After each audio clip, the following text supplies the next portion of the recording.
masain ka channel lo clear thin tu te zawai chunga lom thu ko semin support na lom thu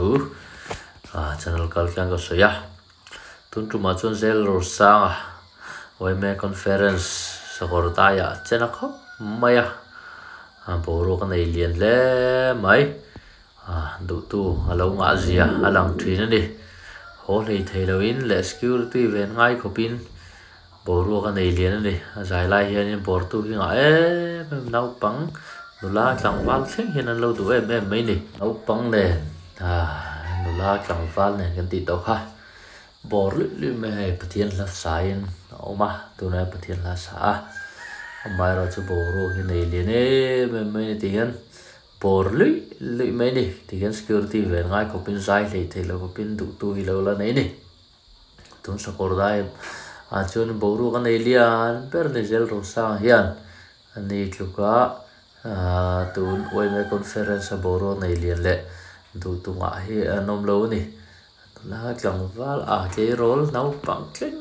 na zong han lo du ti chianga fak chop ngai lo hianin tuna khanin chiang mai ni ti hian aresa anti sup mai ni zel ro sa nge kalna piang han boro ka nei lian ber hi lo ni tlat zel ani